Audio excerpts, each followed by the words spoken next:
Paz do Senhor Jesus, boa noite, graças a Deus por mais esta quarta-feira. Trouxeram papel e caneta hoje ou não? Sim. Ah, que bom. E vamos continuar aí na página 4 daquilo que nós já estávamos falando semana passada. Se acharam por aí? Página 4, nós encerramos comentando sobre essa expressão, essa palavra exegese. Está explicado aí para diante, e a gente comentou um pouco esse sentido. Ali no item 2, o vocábulo exegese, literalmente é socar, significa extrair, traduzir, narrar, interpretar. Quando você pega um determinado texto, uma palavra, uma frase, você vai esmiuçar, dissecar, extrair todo o significado possível. Então é essa palavra, então muito usada na parte de estudos. Então a exegese bíblica procura responder à pergunta do estudante da Bíblia: o que diz o texto bíblico para os primeiros ouvintes, a quem foi dirigida literalmente a mensagem, para buscar decifrar, entender lá no seu original para quem foi escrito, qual era a mensagem. Dentro do que falamos nas semanas anteriores da introdução bíblica, que nós falamos da origem da Bíblia, né? Da cultura, de toda a antiguidade, esse tempo. Então, uma das artes, ele diz, de interpretar a Bíblia, a mensagem original, e transportar para o nosso momento, para a nossa cultura, para a nossa realidade, para a nossa atualidade. Então, esse é uma dos desafios, vamos dizer, de pregar, de ministrar a palavra, enfim, entender a palavra. Eu disse que mais importante do que você decorar ou memorizar os versículos bíblicos, mais importante do que isso é você entender a Bíblia, buscar o entendimento da Bíblia, né? Porque você entende a Bíblia, fica mais fácil você compreender suas mensagens, enfim, tá? Lembrando que o nosso grande desafio é, como falamos, ser porta-voz de Deus.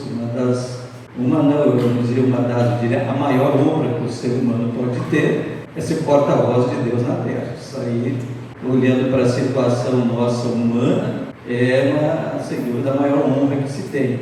Então nós temos a obrigação, o dever de realmente entender a mensagem do nosso Deus, que nós precisamos passar com a maior fidelidade possível, passar adiante. Então esse é o desafio de buscar, entender, compreender e interpretar corretamente a Bíblia. Então, entendendo isso. Item 5, o sentido original do texto bíblico envolve inicialmente pelo menos 4 coisas. A gente falou um pouco disso também na introdução. Ou seja, o idioma original do texto bíblico. Quais eram os 2 principais idiomas que nós falamos que a Bíblia foi escrita? Grego e hebraico. Ou hebraico e grego, Antigo Testamento, tanto faz, né? Antigo Testamento hebraico, Novo Testamento em grego, tá? Então, o sentido original do texto bíblico envolve isso aí, o idioma original dos textos, a ocasião do texto bíblico, isto é, o tempo em que ele foi escrito. Então, isso envolve profundamente a história bíblica. Eu lembro que nós falamos que a Bíblia levou entre 1500 e 1600 anos para ser escrito, né? Ou seja, os livros mais antigos, lá começando com Pentateuco e Jó, e por último, mais recente, Apocalipse. Então levou aí esse longo período. E de Apocalipse para cá nós já estamos com 2000 anos, né, de história.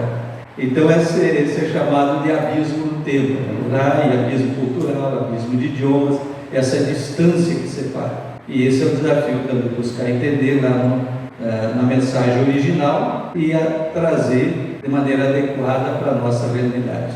É o grande desafio, tá? Então, a ocasião. O local envolve geografia bíblica, que estuda então esses mapas, montanhas, vales, mares, cidades, enfim. Mas a Bíblia, lembra que nós falamos que ela foi escrita em 3 continentes, está em volta do mar Mediterrâneo, que era o mundo da época, né? África, Europa e Ásia, 3 continentes em volta do chamado também de Velho Mundo, Antigo Mundo, enfim, em volta do mar Mediterrâneo. Então ali, nesses 3 continentes, eu sei que a Bíblia foi escrita. Então envolve a geografia, a cultura, a letra dele e a cultura, aqui está a antropologia cultural dos tempos bíblicos, os costumes, e aí cita um exemplo lá de Gênesis 31:19, aquela história de quando Raquel, quando saiu da casa do pai dela, o Labão, com Jacó, diz que ela roubou os ídolos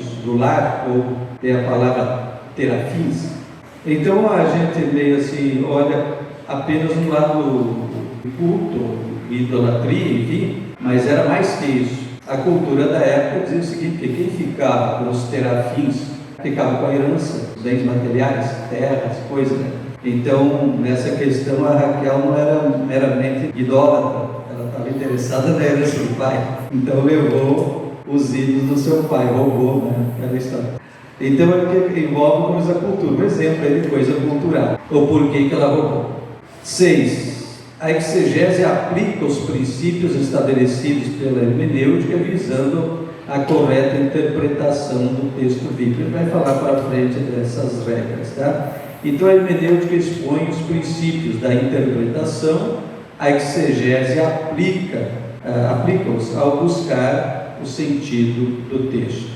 Então, na hermenêutica você busca interpretar e a exegese então ajuda na aplicação correta. Hermenêutica sagrada, porque hermenêutica, a arte de interpretar texto, não é sobre a Bíblia. Isso todo e qualquer texto, literatura, um livro que você vai ler, essa arte, diria assim, essa ciência da interpretação é fundamental, tá? Mas agora falando de hermenêutica sagrada, você voltando para a Bíblia, ela é um conjunto de leis e princípios de interpretação e explanação do texto bíblico. São as leis e princípios de interpretação das Escrituras Sagradas. Ela procura então responder à pergunta do estudante da Bíblia: o que significa este texto bíblico? Qual a sua mensagem? Então é sempre duas perguntas que se faz quando a gente está estudando a palavra, né? São duas coisas importantes. Bom, alguns princípios necessários para o hermeneuta, o estudioso, enfim. Alguns requisitos importantes, de certa forma a gente já falou um pouco disso. Primeiro, espiritualidade. Falamos isso quando estávamos falando da Bíblia. É um livro de autoria divina, escrita por homens que Deus usou como escritores, mas a Bíblia é a palavra de Deus de início a fim.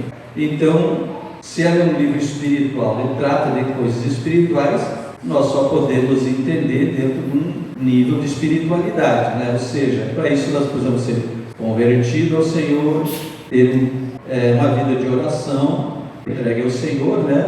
Ter consigo o Espírito Santo, o súbito intérprete, o Espírito Santo habita no coração do convertido, né? Ser um leitor assíduo e atento a todas as palavras de Deus. Então, eu costumo dizer assim, certamente você já viu pessoas, fulano já leu a Bíblia 10 vezes, já leu a Bíblia 20 vezes, eu já vi alguém desse que leu a Bíblia em 60 dias, e não sei o quê. Uma leitura corrida, de capa a capa, tem seu valor, ajuda você a se situar aqui e ali, tá? Manusear melhor a palavra e tudo, tem seu valor, vamos dizer assim.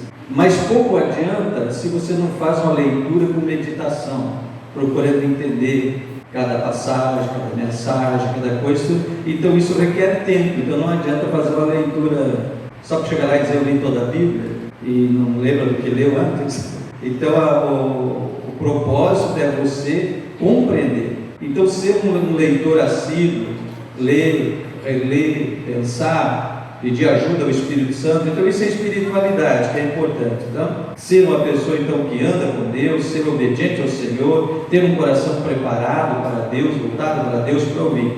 É aquele coração aberto, rendido a Deus, ao Espírito, senão não vai entender de maneira adequada.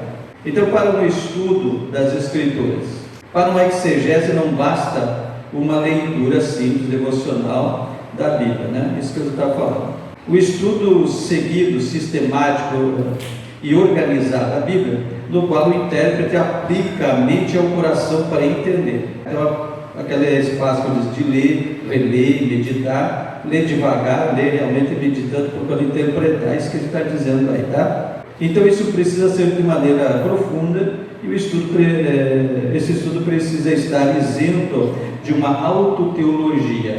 O que é isso? Quando a pessoa acha que já sabe, ou ele procura ler a Bíblia, querendo que a Bíblia apoie as ideias dele. o contrário, né? Nós estudamos para nós se adequar à Bíblia e não que ela venha apoiar nossas ideias. Observe o exemplo de uma má interpretação daqueles discípulos no caminho de Emaús.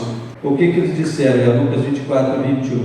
E nós esperávamos que fosse ele, ou seja, Jesus, o que remisse Israel. Mas agora, sobre tudo isso, é já hoje o terceiro dia desde que essas coisas aconteceram. Estavam voltando para casa frustrado, de Jerusalém para Emaús, dizendo já é o terceiro dia, que ele foi crucificado, está tudo na mesma, e nós achávamos que ele ia ser o Redentor de Israel. Mas Redentor em que sentido aí? Eles estavam esperando que Jesus ia libertar eles do domínio romano. Veja então a interpretação errada que eles estavam tendo. Ia se declarar rei, ver que naquela ocasião que Jesus multiplicou pães, diz que o povo queria proclamar ele rei, e ele escapuliu da multidão, né? Não acredito. Então observe aqui a expectativa desses discípulos também é que ele ia se declarar rei naquele momento. É tudo mal interpretada, as profecias do Antigo Testamento, mal interpretado por eles. Nós achávamos que ele ia nos libertar de Roma agora, esse é o nosso Redentor, já morreu, 3 dias já. Ainda bem que ele disse que ia ressuscitar, mas não sabemos, não apareceu. E as igrejas disseram que viram ele, veio o desânimo e a má interpretação que estava na cabeça deles. E também falta de entendimento, eles não entenderam tudo que Jesus estava passando para eles, né? Sim, tudo não que Jesus já havia. Tudo que ele estava ensinando não entenderam. Não havia entendido. E aí a gente pergunta, e com a gente também não acontece da gente estar ouvindo pregações, ou estar lendo a Bíblia e não estar entendendo corretamente as coisas? Também é possível. Por isso que é necessária essa humildade, essa entrega, essa oração, buscar o Espírito Santo. Eu digo assim, se o Espírito, e é o Espírito Santo, que inspirou os escritores, que capacitou e inspirou os escribas, os tradutores, e que fez o grande milagre, eu sempre disse para vocês que a Bíblia é o maior milagre que nós temos na mão aí, a preservação da Bíblia, falando muito pouco sobre isso, mas falando, porque vai muito longe para comentar tanta coisa, mas a preservação, como Deus preservou esses escritos, tudo para chegar até nós, tudo isso mostra esse grande milagre, mostra esse zelo, essa obra toda da Bíblia para chegar até nós. Então isso demonstra assim que a gente tem que buscar com mais reverência, acreditar que o mesmo Espírito que fez toda essa obra nos capacita a entender hoje. Por isso tem que sempre nos render ao Espírito em oração, para ir ler a Bíblia de mente e coração aberto, para entender que o Espírito vai trazer a luz e a revelação correta, Claro que tem o nosso esforço que nós estamos fazendo aqui hoje, certo? Nos esforçando na compreensão da palavra, certo? E vamos, como disse, tratar de alguns exemplos também práticos. Então esse estudo precisa ter esse toque e a direção do Espírito Santo. O crescimento espiritual, Marcos 4, 33. Aqui está escrito que Jesus lhes dirigia a palavra segundo o que podiam compreender. Então isso também fala de um nível de conhecimento. É como na escola, você não pode exigir ou aplicar uma prova lá do ensino médio para alguém que ainda está no ensino fundamental, não é verdade? Não pode tratar de uma matéria lá do ensino superior para quem está lá no ensino médio. Então, de acordo com o que Jesus diz aí, que ele coisas que ele ainda não podia entender, mas para os discípulos foi dado a entender em outras passagens. Então essas são as coisas que precisa entender, que existe também um nível de crescimento. Outro dia eu estava conversando com um pastor que estava enfrentando alguma dificuldade, porque botou alguém lá a dar curso de teologia, coisa na igreja, e até certo ponto foi muito bom, mas daqui a pouco aquele irmão começou a criticar tudo quanto era pregação e pregador que passava na igreja. Depois eles ficavam achando erro e defeito na pregação da pessoa, até complicando as coisas. E daí começou a trazer um estrago para a igreja, porque alguns também acham que fazer um curso é só para querer eslambar, dizer, eu sei, eu estudei, eu conheço. Tinha outro moço em uma outra igreja, um jovem ainda, fez uns cursos também de teologia, daí chegava na igreja, pastor fulano pregou tudo errado, porque eu ouvi, não sei quem, não sei quem, papai. Quer dizer, o camarada estudou, mas não aprendeu a humildade, Então tem pessoas que é só um poço de informação, não é outra coisa. Então devemos evitar isso. E entender nível espiritual, nível de crescimento e de conhecimento. Então a gente procura aprender com quem tem mais do que a gente, mas também não despreza o outro que está começando. Eu sempre dou um testemunho. Quando eu iniciei como obreiro, nos primeiros dias de obreiro, recém-casado, eu era auxiliar na igreja, e um dia eu estava pregando uma congregaçãozinha que era na garagem dos irmãos, e o nosso pastor chegou no meio da pregação ali, eu estava para o fim. Quando eu encerrei de pregar, peguei uma caroninha com ele, que ele estava de carro, eu não. Peguei uma caroninha com ele de carro, no meio do caminho ele chegou e disse: ô irmão, o irmão tem um chamado de Deus, mas hoje o irmão não estava com nada, ele só vai orar.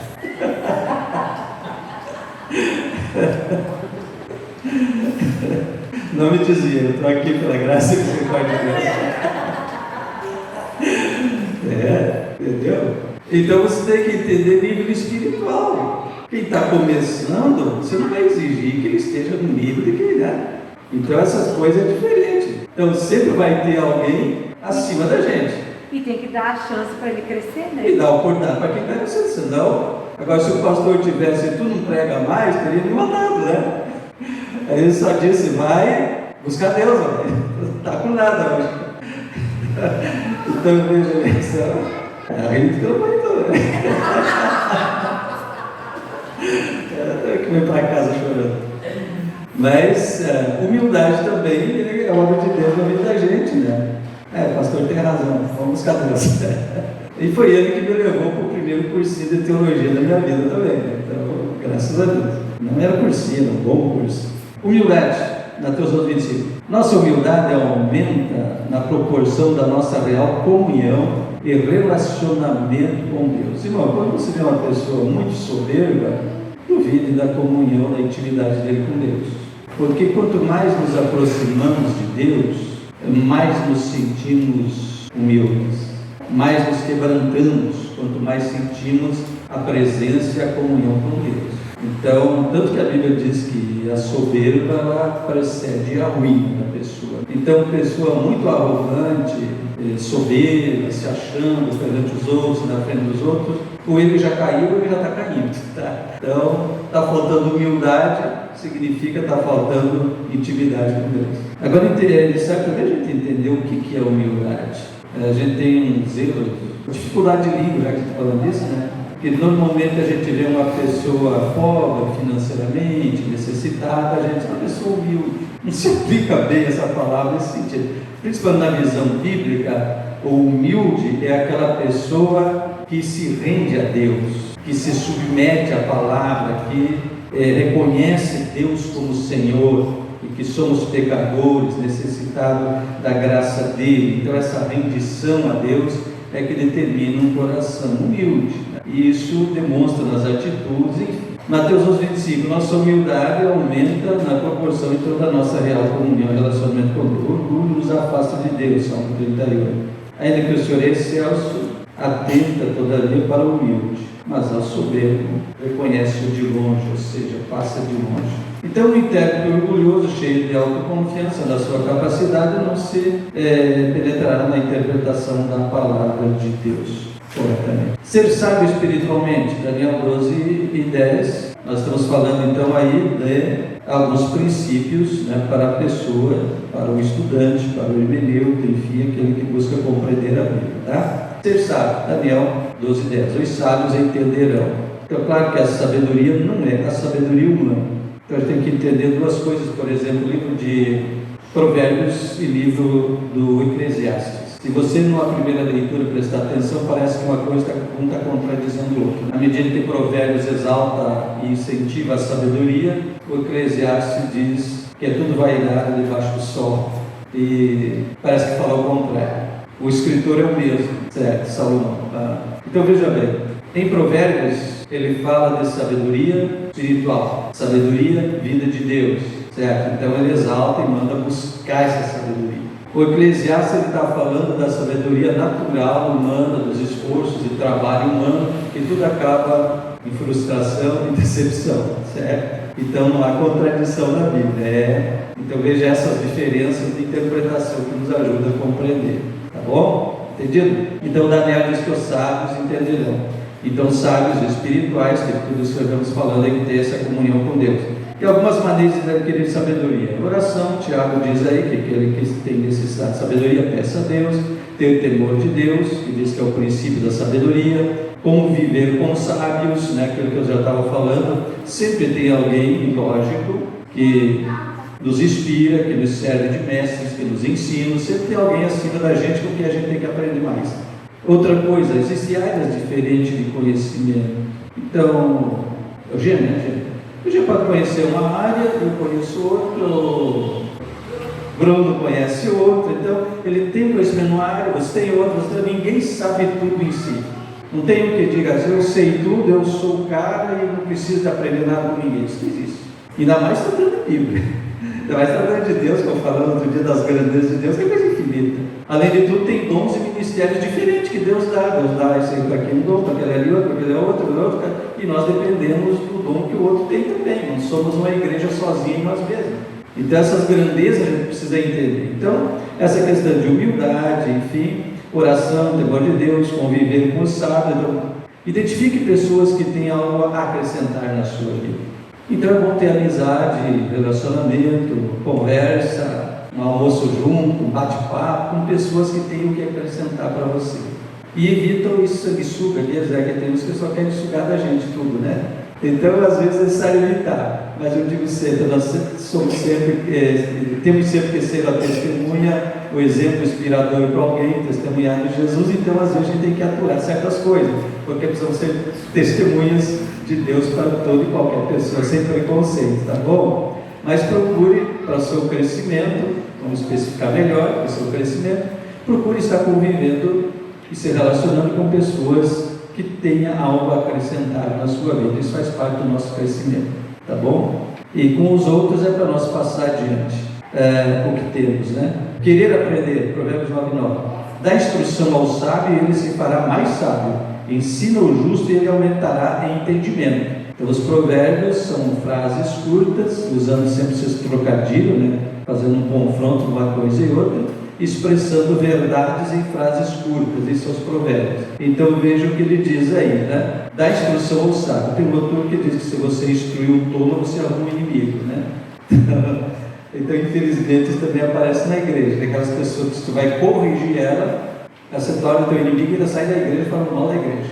São pessoas que nunca aceitam ser corrigidas, ser tratadas. Então, essas pessoas não crescem. Então, para o nosso crescimento, ser sábio espiritual, ter essas coisas aí.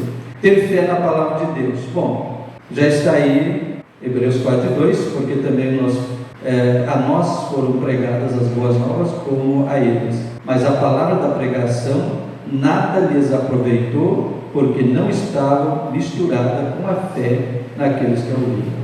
Então foi ministrada, mas não tinha fé, nada se aproveitou. Então toda a leitura, toda a pregação, todo o estudo bíblico, tudo o que se trata de Bíblia, se não for pela fé, nada vai acrescentar na sua vida. Então tem que ser, a própria Bíblia já diz que sem fé é impossível agradar a Deus. Então estudar a Bíblia sem fé é mesmo que nada também, tá bom? Então é inoperante, nulo o conhecimento de Deus sem a nossa fé na palavra. Mansidão e calma, Salmo 25:9, guiará os mansos em justiça, os mansos ensinarão o caminho. Então, uma pessoa para ser guiada e ensinada precisa ter calma. Pessoa violenta nas palavras, nas atitudes, nos gestos, não consegue aprender grandes coisas a respeito de Deus. O estudante da Bíblia, sempre apressado, não irá longe, nem aprofundará a interpretação da palavra de Deus. Observe bem, nós vivemos um momento muito difícil nessa área. Vivemos um momento que é todo mundo apressado, e vivemos presos às redes sociais, a grande maioria. E eu sei que eu luto para me controlar nessa área. Não sei você. Alguém que está liberto das redes sociais? Não. Os mais jovens, pior ainda. E tenho observado que às vezes até pastores está no andamento do culto, e um pouco ele ouve o pregador, um pouco ele olha o celular e aquela coisa toda. Eu tenho vontade de alguns garotos de andar um pouco por aí. E a gente vive naquela coisa. Isso está sendo um problema sério, porque o estudo da palavra requer mansidão, calma e tempo. Aquele tempo de qualidade que a gente chama, né? Que você se desliga de outras coisas e vai tirar um tempinho de ler, reler, orar, meditar, e isso requer um tempo realmente com calma, tá? Uma coisa apressadinha, ler 5 minutos aqui, já está com a cabeça lá, e já está aqui, já está lá, não é um problema. Por exemplo, se eu vou estudar, eu tenho que primeiro botar em ordem outras coisas, senão eu não consigo concentrar naquilo. Então, a minha mesa está meio bagunçada, eu vou arrumar primeiro, vou dar uma ajeitadinha aqui, o Gerardo tem uma coisinha para fazer, eu faço primeiro, está tudo pronto, agora eu posso pegar e ler, estudar, sentar, me preocupar, tem que ir lá, tem isso, tem aquilo, porque senão tu não concentra na palavra, não concentra naquilo. Então, essa coisa de ser apressado está sendo um grande problema hoje.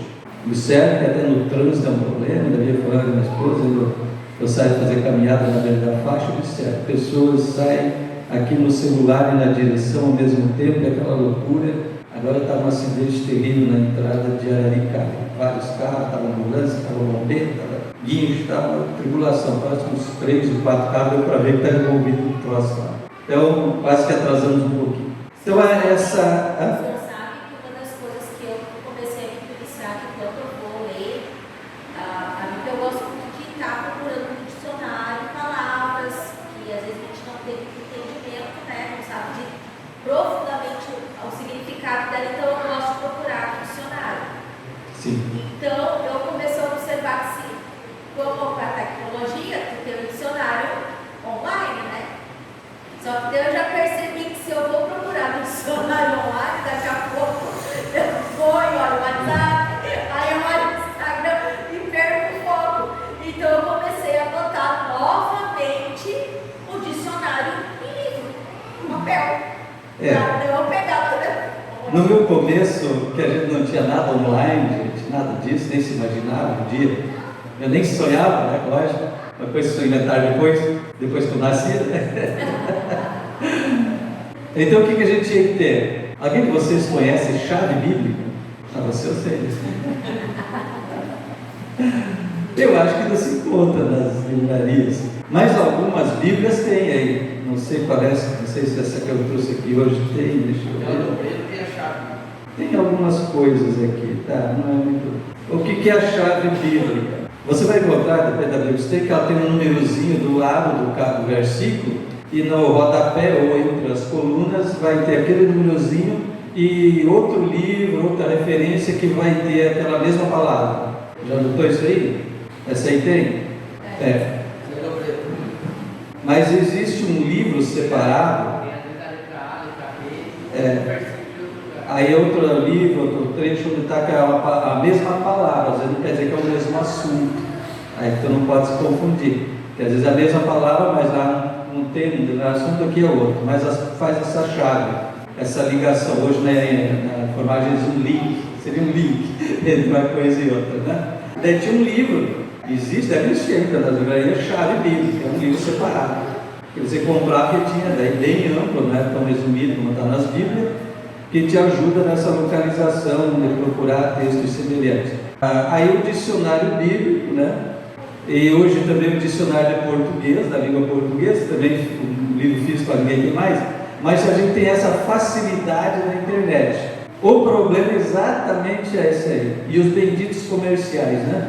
Tu vai ali, procura uma palavra, abre 2, 3 páginas de propaganda, às vezes com coisa que você não quer ver, né? E esse é o problema, né? Então aí parte. Mas cada um se policia como pode, tá? Mas procure ter realmente aquele tempo que nós chamamos tempo de qualidade. Que você se desliga de outras coisas e se concentra no que vai fazer.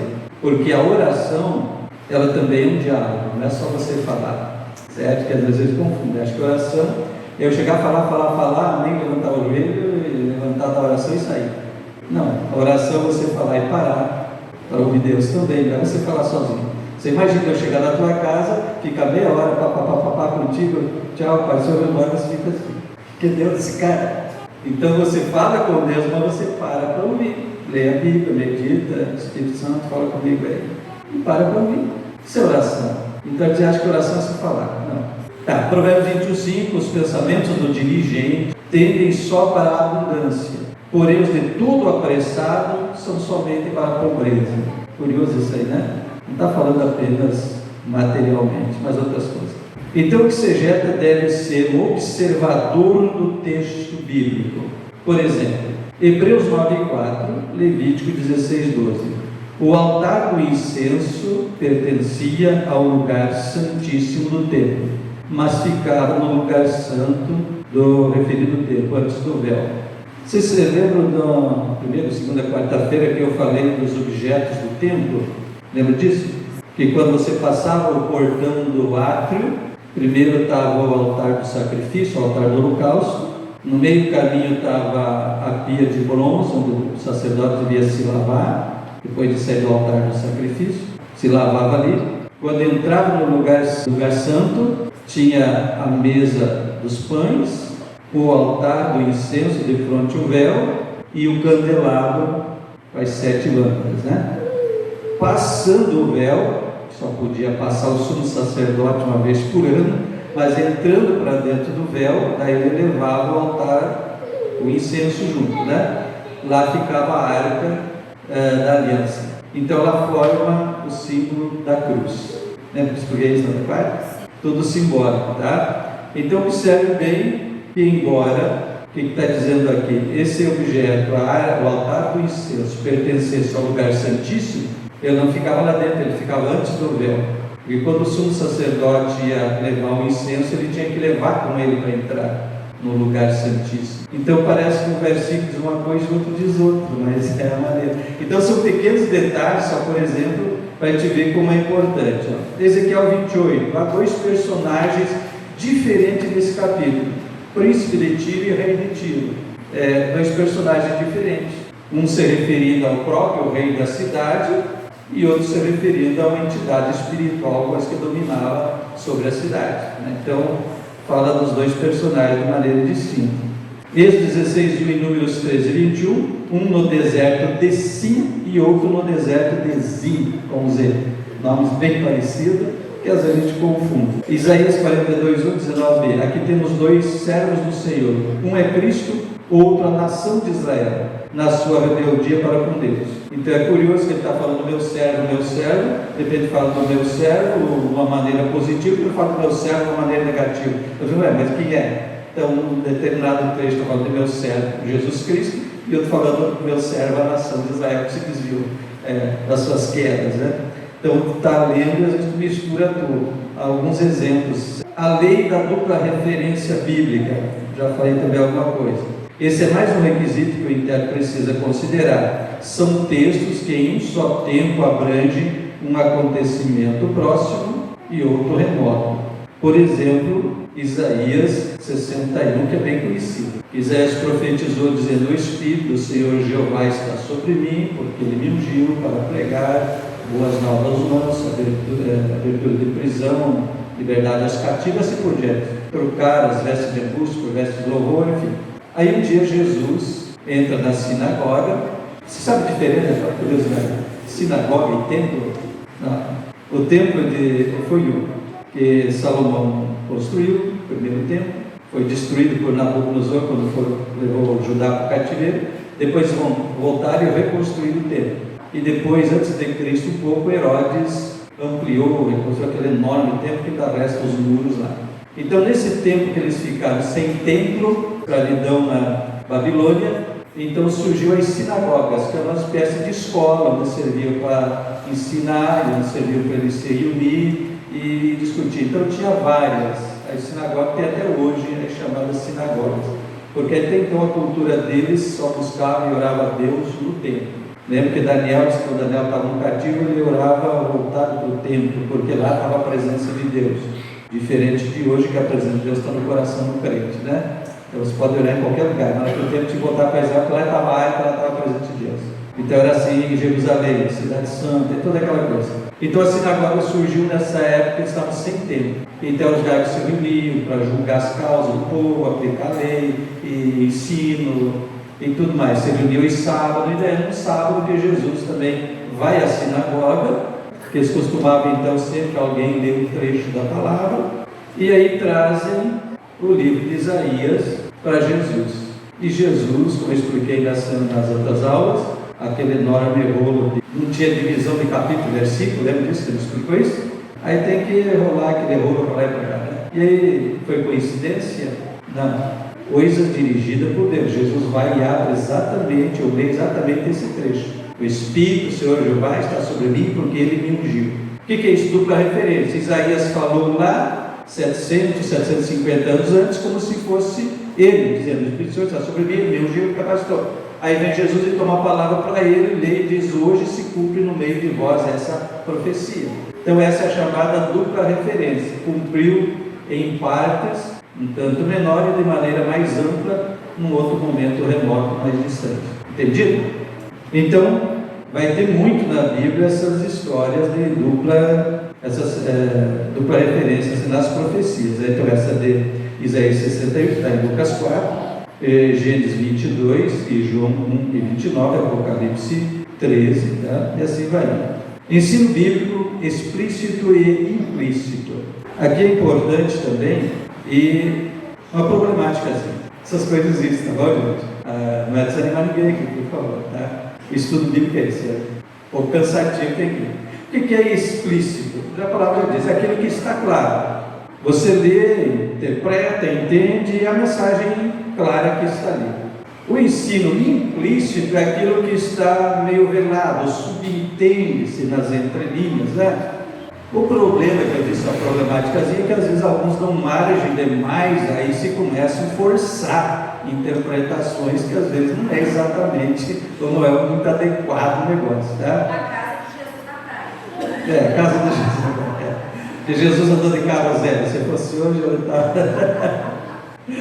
as coisas exageradas das pessoas, tá? Mas o ensino implícito é claro que existe também, tá? Então não pode exagerar no negócio, mas existe. O exemplo do livro de Esther, por exemplo. O livro de Esther é um livro que não menciona o nome de Deus. Você já sabia disso? Você já tinha visto isso? Já falaram? O livro de Esther não menciona Deus. Em momento algum cita, fala de Deus. Porém, veja o seguinte: mas a presença de Deus é inegável, é notável em todo o episódio que ela narra, em todo aquele fato que buscaram exterminar os judeus e o Senhor reagiu. Então, enfim, que ela se torna a rainha e através dela vem a salvação, o livramento para os judeus todos. Então, em tudo você vê uma ação milagrosa de Deus em tudo, porém não menciona Deus no livro. Então, o que é? Há um ensino implícito ali, Deus está ali sim, embora não seja citado o nome dele. Entendido? Então, esse é um exemplo apenas, existe muito. O contexto bíblico é o maior determinante do sentido do texto. Então, nunca isole coisas do seu contexto. Veja sempre essa parte do contexto. Depois vai ter mais os detalhes para frente sobre isso, tá? Mas entenda sempre o contexto do assunto, não isole partes. João 3,16, porque Deus amou o mundo, quem sabe decora, você não está lendo, né? Esse é considerado o texto áureo da Bíblia, máximo, né?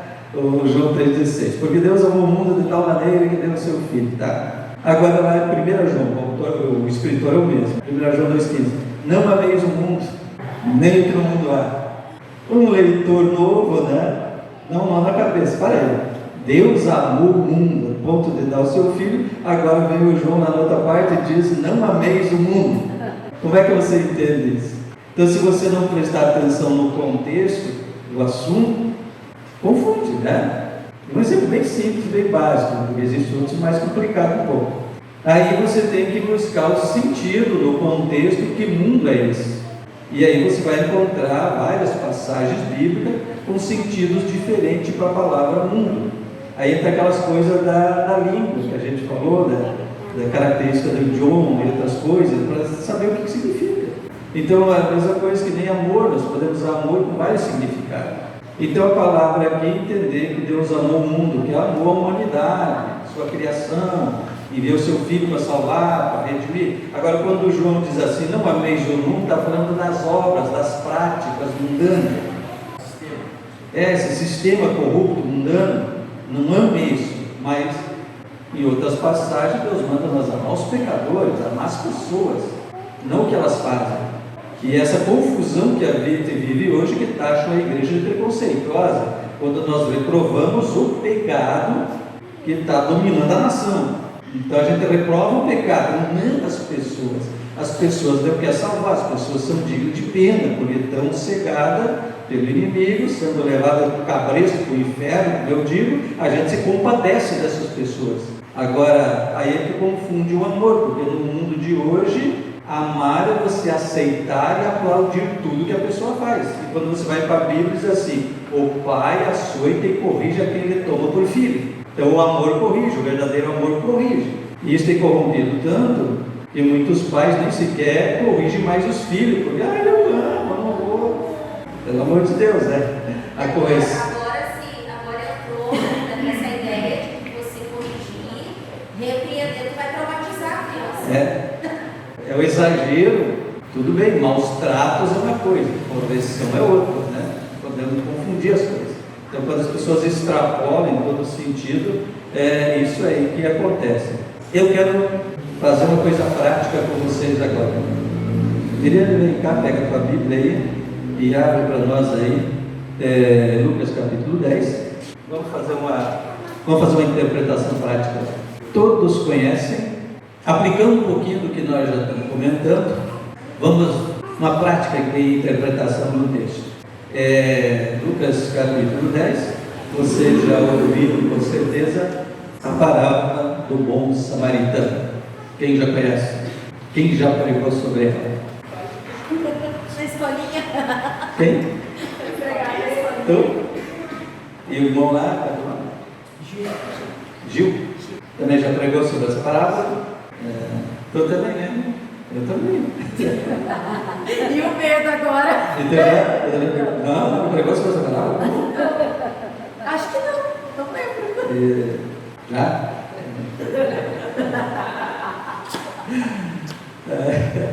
Vamos dar uma analisada nessa parábola para a gente aprofundar a nossa interpretação. Então, o primeiro passo, o que nós vamos falando? Leia a palavra, o contexto inteiro, não só um trechinho. Então, vamos ler toda a história, começando do verso 25 ao 37. Lucas 10, do verso 25 ao 37. Parábola do bom samaritano. Pode ler? Certa vez, um advogado da lei levantou-se com o propósito de submeter Jesus à prova e lhe indagou: Mestre, o que preciso fazer para herdar a vida eterna? Ao que Jesus lhe propôs: O que está escrito na lei? Como tu a interpretas? E ele replicou: Amarás o Senhor teu Deus de todo o teu coração, de toda a tua alma, de todas as tuas forças e com toda a tua capacidade intelectual, e amarás o teu próximo como a ti mesmo. Então Jesus lhe afirmou: Respondeste corretamente, faze isto e viverás. Ele, no entanto, insistindo em justificar-se, questionou a Jesus: Mas quem é o meu próximo? Diante do que, Jesus lhe responde assim: Certo homem descia de Jerusalém para Jericó, quando veio a cair nas mãos de alguns assaltantes, os quais, depois de lhe roubarem tudo e o espancarem, fugiram, abandonando-o quase morto. Coincidentemente, descia um sacerdote pela mesma estrada. Assim que viu o homem, passou pelo outro lado. Do mesmo modo, agiu um levita. Quando chegou ao lugar observando aquele homem, passou de largo. Mas um samaritano, estando de viagem, chegou onde se encontrava o homem, e assim que o viu, teve misericórdia dele. Então aproximou-se, enfaixou-lhe as feridas, derramando-lhe nelas vinho e óleo. Em seguida, colocou-o sobre seu próprio animal, levou-o para uma hospedaria e cuidou dele. No dia seguinte, deu 2 denários ao hospedeiro e lhe recomendou: Cuida deste homem, e se alguma despesa tiverdes a mais, eu reembolsarei a ti quando voltar. Qual destes 3 te parece ter sido o próximo do homem que caiu nas mãos dos assaltantes? Declarou-lhe o advogado da lei: O que teve misericórdia para com ele. Ao que Jesus lhe exortou: Vai e procede tu de maneira semelhante. Obrigado. Essa leu aí na King James, né? Outras traduções diz doutor da lei. E ali diz um advogado. Não quer dizer, mas as versões diferentes também ajudam a gente. Se você leu, está com uma versão diferente daquela ali, ajuda às vezes a clarear um pouco mais. Então às vezes é importante você ler a Bíblia numa determinada tradução, depois ler numa outra tradução, ajuda também a clarear. Muito bem, poucos já pregaram, uns 3 ou 4 aqui, 4 que já pregaram sobre essa parábola, né? Os outros não pregaram, mas já ouviram pregar? Sim. Bom, independente, como falei antes, tem as mensagens explícitas, a mensagem implícita, aquelas coisas todas. Alguns extrapolam às vezes em algumas coisas, mas não devemos de maneira alguma menosprezar a quem Deus está usando, precisamos entender. Mas buscar compreender com maior profundidade, esse é o objetivo. Por onde nós começamos aqui um texto como esse? Narrar. Primeira coisa, então isso para vocês, papel e caneta, tá bom? Primeira coisa que eu diria assim, identificar os personagens da história. Isso aqui lá você lê uma vez, parei, não entendi muito bem, você lê segunda vez, você lê terceira vez, enfim, leia todo o texto até você ter uma visão ampla do texto. Então não sei se todos numa só leitura aqui conseguiram, mas é uma palavra conhecida, por isso já tomamos, acredito que todos já têm a história toda na mente, né? Como é que é a história. Então eu diria assim, qual é o nosso primeiro passo? Identificar os personagens envolvidos, os principais personagens da história, que são 5 personagens. Não sei se vocês prestaram atenção. Vamos lá? Quais são os personagens da história? Os personagens na história. Um homem que não fala sobre ele, o levita, o sacerdote e os ladrões. E mais o dono da hospedagem. Eu diria assim, os personagens principais, então a vítima ali, o homem que foi assaltado, tá certo lá? O sacerdote, o levita, o samaritano e o dono da hospedaria. Aí cita também os ladrões, mas não interessa muito quem são os ladrões, tá? Então não tem, podia ser um, podia ser vários, tá? Os ladrões que assaltaram. Até antes eu falei a questão lá da... Você sabe, todos sabem a diferença de roubo e furto? Nem todos sabem? Não? Tem uma diferença. Quando você lê, nós temos lá a palavra da Raquel, não lembro como é que eu citei, porque a gente mistura tudo, às vezes, mas lá a Raquel diz que ela furtou os ídolos do seu pai. Mas roubo é quando a pessoa, o dono, o proprietário está presente, é um assalto. É o caso aqui, que foi um roubo, um assalto. Pegaram o camarada na estrada, bateram nele, feriram ele, roubaram o dinheiro, os bens dele, então isso é um roubo, é um assalto. Quando o dono não está presente, vamos dizer assim, tu deixou teu carro ali na rua, largou teu celular e saiu, quando tu volta, cadê? Isso é um furto, você não estava presente, alguém surrupiou ali e levou, né? Então é furto uma coisa, roubo é outra. Então o caso da Raquel diz que ela furtou os ídolos do pai. Então o pai não estava presente, estava no campo, porque eles saíram fugidos mesmo e ela levou. Aqui é o contrário, o homem foi assaltado, deu um roubo, certo? Ele foi assaltado. Então nós temos os 5 personagens principais, certo? Que é a vítima, o sacerdote, o levita, o samaritano e o homem da hospedaria. E os ladrões, que apareceriam um 6º personagem, 1, 2 ou 3, não sabemos, mas tem importância, você não interessa o assunto. Para o contexto que não importa a eles, tá bom? Veja o seguinte, então primeiro a vítima, anônimo, não tem o nome dele, uma pessoa qualquer, logo o foco principal da história não é ele, certo? O foco principal da parábola não é a vítima, porém ele é um representante, de certa forma, de muitos vitimados por aí. Tá? Depois nós temos o sacerdote. Quem era o sacerdote? O sacerdote é um ministro da adoração no templo, aquele que oferecia sacrifícios, fazia mediação entre o homem e Deus, estava o mediador. É um líder religioso, portanto, um guia espiritual, alguém de quem se esperava toda ajuda e atenção. Ele é o líder, é o homem espiritual, o intercessor lá no templo, o adorador. Então, se esperava tudo dele, né? O outro, o levita. Quem é o levita? Ele é um auxiliar do sacerdote, seria os sacerdotes de segundo escalão na hierarquia. Então ele era um auxiliar do sacerdote, também um homem que servia no templo, e era também um religioso de quem se esperava também ajuda, né? Então o ferido que está lá estava nessa expectativa de ser ajudado, mas os dois vieram, quando enxergaram o homem, passaram de longe, não chegaram nem perto, se desviaram dele. Um parênteses aqui, história de levita. Hoje virou mania no meio dos crentes, no modo geral, nas igrejas hoje, chamar de levita alguém que canta. Tem nada a ver com isso aqui, gente. O levita aqui era o sacerdote para começar, todos eram levitas. E daí tinha os outros sacerdotes, outros levitas, que eram os sacerdotes auxiliares, que é que limpava o templo, limpava as cinzas do altar, o fogo, e mantinha tudo em ordem, ia lá limpar a fumaça, carvão que ia juntando nas lâmpadas do candelabro, queimava azeite, e todo dia tinha que ir lá limpar o carvão. Era esses sacerdotes, não tinha nada a ver com cantor, gente. Levita quer dizer a linhagem deles, né? Linhagem de Levi. E hoje virou sinônimo de cantor, qualquer cantor é levita. As coisas que a gente fala fora do contexto, virou mania hoje, tudo quanto é igreja, ministério, todo mundo fala, ó levita, cantor. Só que não era isso. Então, todos eram levita, e o levita que fala aqui, exatamente esse sacerdote auxiliar que cuidava do templo. Então, se nós olharmos para o contexto bíblico, quem está ministrando a palavra é o levita, quem está limpando a igreja é o levita, quem está botando ordem na casa e organizando é uma não levita. Essa era a função do levita, desse que vinha ali. Mas são coisas que com o tempo, essas linguagens vão se adaptando. Voltando para o nosso texto, então, essas vítimas.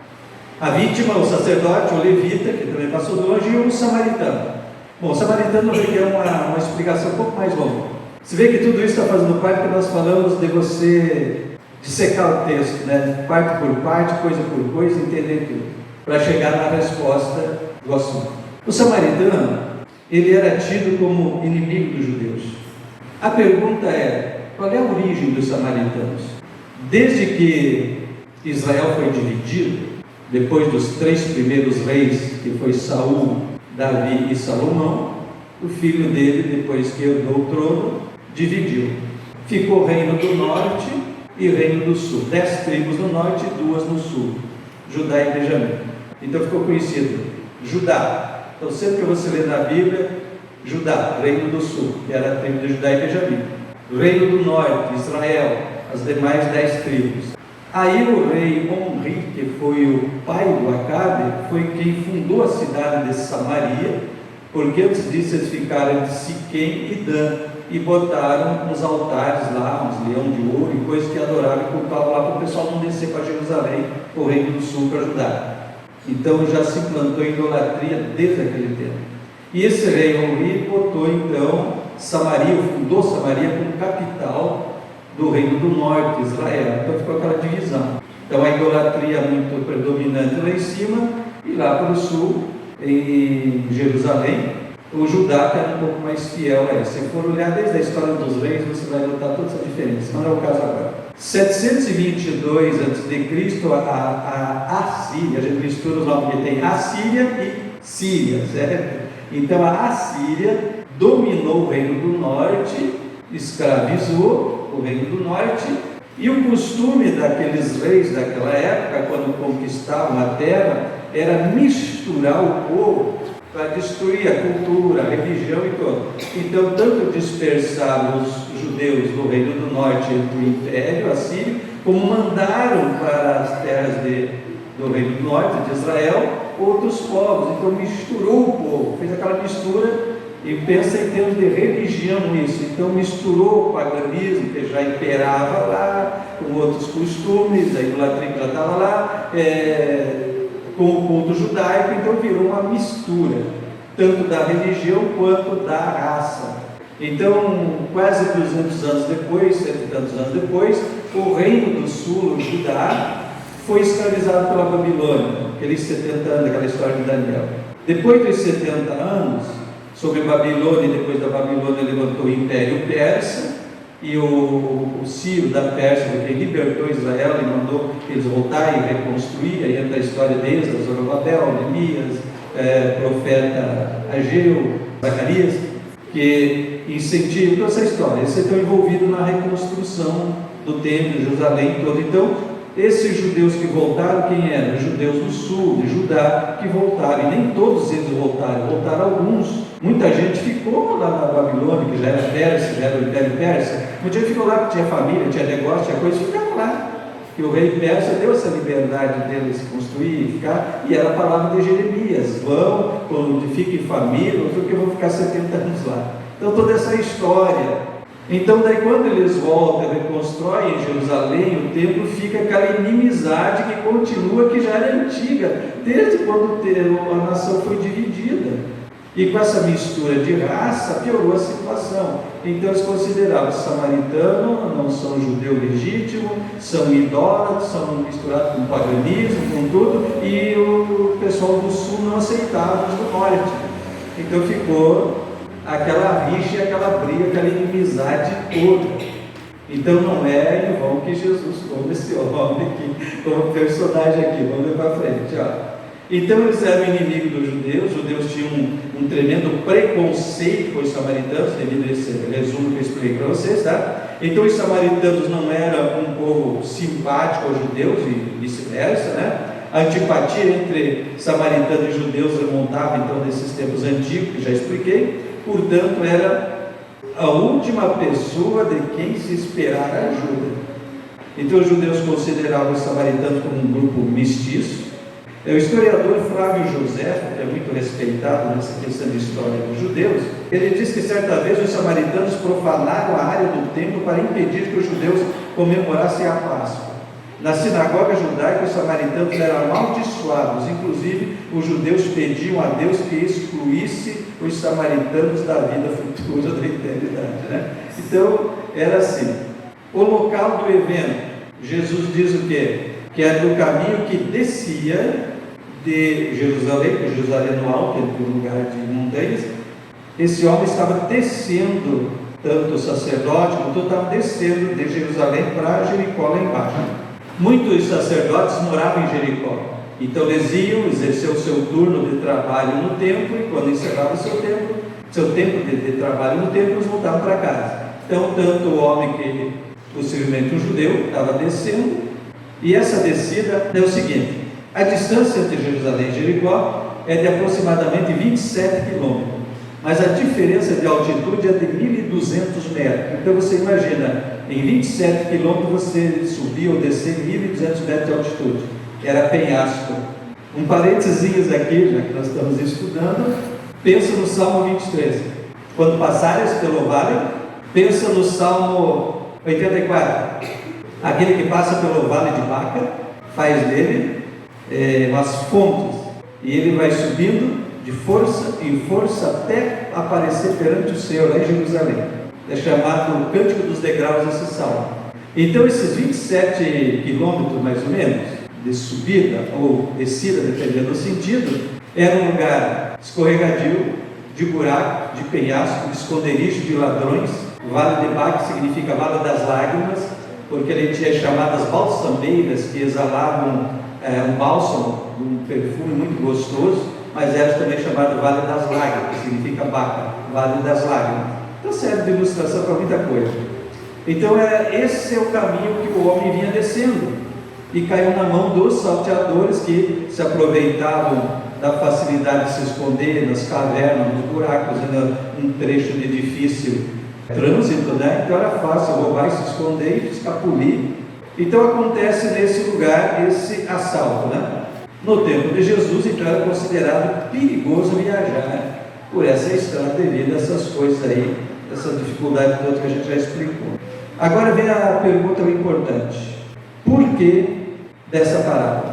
Lembra que nós falamos antes que você lê um texto bíblico e você deve perguntar quem escreveu, para quem escreveu e o que é que ele quer dizer com isso. Então tem sempre essas perguntas, você tem que interrogar. Agora então vem o porquê da parábola.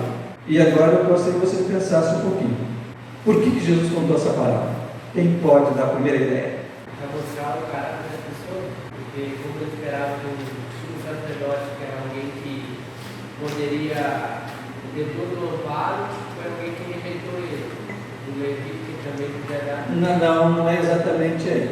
Estou perguntando assim: por que Jesus contou? O que originou a história para Jesus contar essa parábola? O questionamento do advogado da lei a respeito de quem era o seu nosso próximo. A pergunta do homem da lei. Veja bem, começa no primeiro versículo 25, né?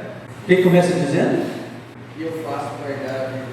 Então aí entra agora duas coisas, né? Então a pergunta é o porquê da parábola? Por causa do diálogo entre o doutor da lei, o advogado ali, na linguagem de hoje, o doutor da lei, e Jesus. Esse homem puxou uma conversa com Jesus, foi que deu origem ao negócio, tá? Então por causa desse diálogo, aí entra esses envolvidos aí na história. Quem é o doutor da lei? Um homem culto, de bom conhecimento. Então a lei, a palavra de Deus não era novidade para ele, era um doutor, ele sabia. Então não era nenhuma novidade. Jesus, o mestre, né, que estava aí trazendo uma nova doutrina, e aí foi aquilo que moveu esse homem a questionar Jesus. Não é que ele não soubesse, não é que ele fosse um ignorante. Na verdade, eram duas pessoas com autoridade. Né? O questionamento era do escriba com Jesus, por causa da autoridade. Sim, do doutor da lei questionando Jesus. Não é que ele fosse um ignorante, ele era conhecedor, né? O choque era...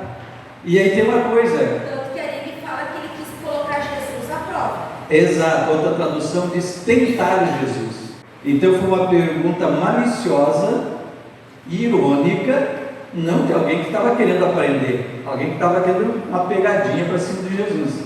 A minha Bíblia diz tentando. A tradução diz tentando Jesus, né? Achando uma maneira de dar uma pegadinha nele, ou provocando a situação. Então isso originou esse diálogo, começou esse diálogo. E a pergunta era essa, a primeira pergunta, houve duas perguntas. Primeira, Fazer perder a vida eterna. o que eu faço para dar a vida eterna? O que Jesus responde? Está escrito na lei, como tu a interpretas. Jesus responde com outra pergunta. Porque ele estava falando com um homem entendido da lei. Se fosse alguém lá do povão que não sabia nada, Jesus ia sentar e começar a explicar, como ele sempre fez. O grupo que seguia, ele ia discipulando, ensinando. Fosse alguém assim, Jesus ia parar e ensinar ele. Mas como era um doutor, um sábio, Jesus, como é que você interpreta a lei? A minha Bíblia diz como é que lês? Como é que lê? Como é que interpreta? Como é que entende a lei? Aí o homem responde com o mandamento. Qual é o mandamento? Amarás o Senhor teu Deus. Com toda a capacidade intelectual. Com toda a tradução mais tradicional, com todo o teu entendimento, toda a tua força, todo o teu entendimento, ama a Deus e Amarás o teu próximo. ama o teu próximo como a ti mesmo. Aí quando o homem responde isso para Jesus, faça assim, Jesus disse, então faça isso e você vive. Você conhece o caminho, faça isso e você vive. Aí o homem perdeu o primeiro embate, né? Jesus não caiu na dele. Aí ele tentou a segunda, meio que se auto-justificando, como quem diz, mas eu não sei quem é o meu próximo.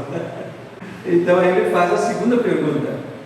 Qual é a segunda? Quem é o próximo? Quem é o teu próximo? Quem é o meu próximo? Aí ele faz essa pergunta, e aí Jesus então conta a parábola.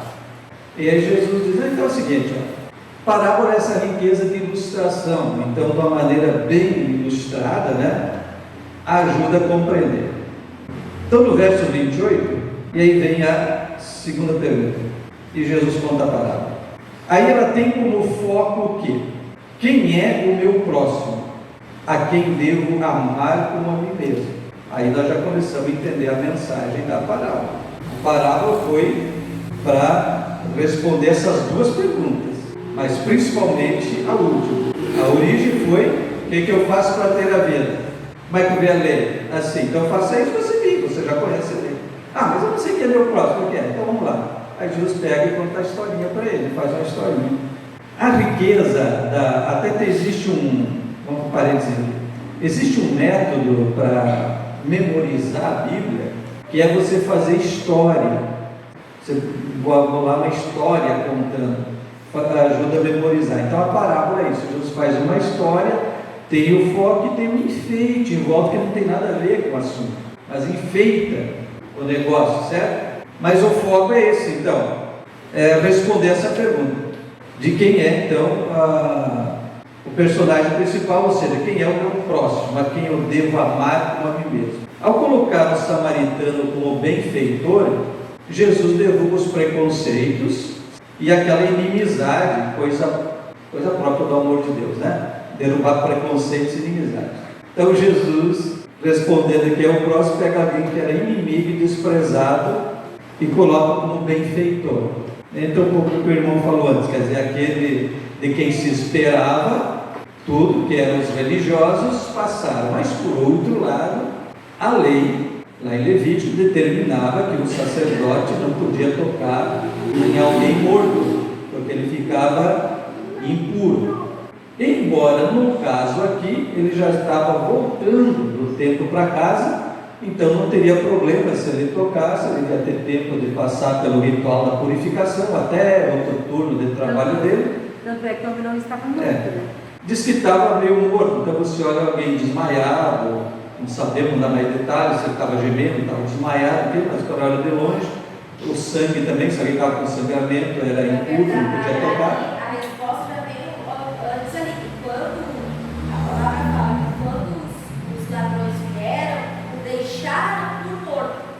Ou seja, eles bateram no cara ao ponto até deixar desmaiado lá. Exatamente, então eles mataram. Então podia ser confundido como morto, ou se estava gemendo, estava sangrando, eles não podiam também tocar. Se tocar em alguém com fluxo de sangue, também era impuro, se tornava impuro. Mas só que eles já tinham cumprido o turno deles no templo, eles estavam voltando de Jerusalém para casa. Então aí mostra o quê? A frieza da religiosidade daqueles homens também, que esqueceram de uma coisa principal na lei também, que é o amor. Isso eu já havia esquecido. Quem deveria então demonstrar amor e não fez? Os religiosos, que passaram de longe sem socorrer. Quem demonstrou amor? Aquele que era discriminado pelos judeus, um samaritano tido como inimigo. Esse demonstrou amor. E Jesus encerra com outra pergunta no verso 36. Qual, pois, destes três te parece que foi o próximo daquele que caiu nas mãos do salteador? E ele respondeu: o que usou de misericórdia para com ele. Jesus encerra dizendo: vai e faze da mesma maneira. E assim Jesus respondeu as duas perguntas. Então isso é a mensagem explícita da parábola, gente. Uma lição de amor ao próximo. Pode pregar com outro foco, é aquela coisa que falamos das partes implícitas. Serve outras ilustrações diferentes, aí cada um no seu talento, que Deus vai revelar alguma coisa para entender, mas vê que é uma coisa simples, não é tão difícil. Mas quando você conhece cada personagem, cada um está envolvido no contexto do assunto, te dá uma visão mais impactante do negócio. O dever de amar seu próximo. E esse é que você deve amar. Então, independente, derrubando ali os preconceitos, a inimizade que havia entre eles e tudo, você deve amar sem esses preconceitos, né? E enfim, então é uma maneira muito interessante. É a mensagem explícita.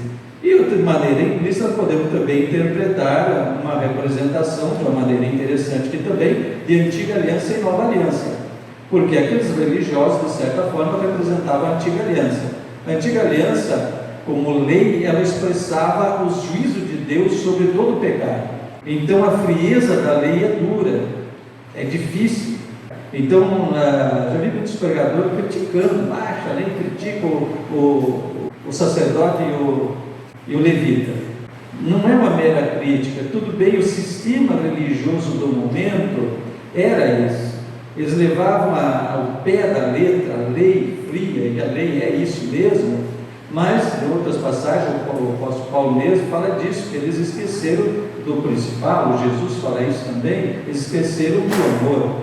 Essa passagem é bem parecida com a passagem do João. Sim. Quase a mesma padrão, só muda o Eu quero estudar numa outra quarta, uma sequência que envolve essa aí e mais outras coisas aí, tá? Nós vamos também fazer uma prática, uma outra parte, se vocês quiserem, eu vendo essas outras partes aí também de Lucas, que ajuda a gente nesse entendimento. Então, se nós prestar atenção também, a gente tira essa lição também, porque Jesus está contando ali e ilustra essas duas coisas. Então, no sentido implícito aí que eu disse, um pouco mais amplo, nós podemos interpretar também a diferença da antiga aliança, que não podia socorrer nem ajudar, estava amarrado pelo legalismo, e nos dias de Jesus, além da lei em si, eram as tradições que pioraram a situação, que corromperam até a questão da lei, que Paulo diz que a lei envelheceu por causa que adoeceu pela carne, Então, outras coisas mais profundas aí, o livro de Romanos é bem profundo, bem difícil de entender. É um dos livros mais difíceis de compreender, bastante profundo, é Romanos. Então ajuda a entender essas áreas aí. Então, de maneira implícita, está isso aí, expressado as duas alianças. A antiga, que era fria, legalista, é aquele contexto em que eles viviam nos dias de Jesus, e Jesus vem trazendo uma nova doutrina, uma reinterpretação adequada, e a chamada transição de aliança, transição de lei, transição de sacerdócio, que mudou tudo com Jesus. Então expressa as duas coisas, a diferença das duas coisas, tá bom? Também nesse sentido, amém? E a hora se foi? Vamos parar por aqui hoje?